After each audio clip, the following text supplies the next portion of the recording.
Welcome back to Opinion Journal. I'm Mary Kissel. Last night was a big night for Florida Senator Marco Rubio, who gave the GOP's response to the State of the Union. Did the senator flub it, or did he pass with flying colors? Political Diary editor Jason Riley, also the author of Let Them In, is here. Jason, everybody is talking about the big gulp. I think we've got some video of that. There it is. Did this really overshadow the substance of what he said, or did it actually humanize him?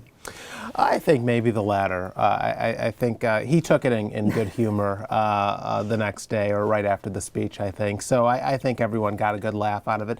But it's a very thankless job, giving a response to a speech. You have to prepare your response before you've heard the speech you're responding to. You're standing, you have to follow the president coming off one of his biggest stages, and it's a tough job. I think he comported himself reasonably well, and what he really set out to do here is try and rebrand the Republican Party. We are not, this was the I'm not Mitt Romney. The Republicans are not about Mitt Romney presentation by Marco Rubio. It was also, we're not George Bush, Jason.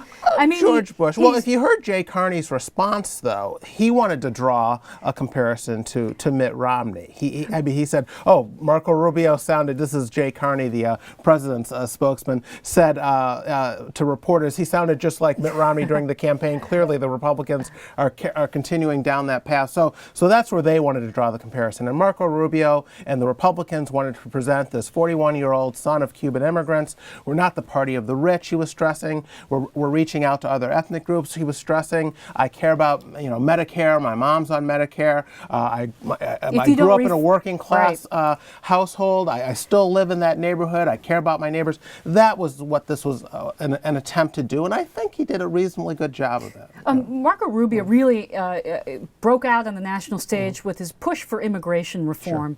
Sure. Both the president and he discussed that last night. Is there room for compromise here?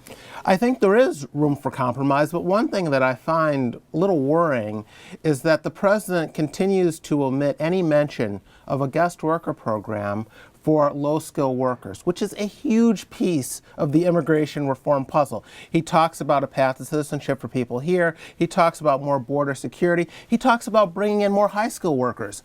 But a huge part of our illegal immigration problem is driven by low-skilled workers, and we need to find a way for them to come legally. Now, the AFL-CIO and Big Labor doesn't like to hear a president talking about that, and he's trying to accommodate them. But unless we get that right, immigration reform might not amount to much. Okay, Political Diary editor Jason Riley, thanks for being with us.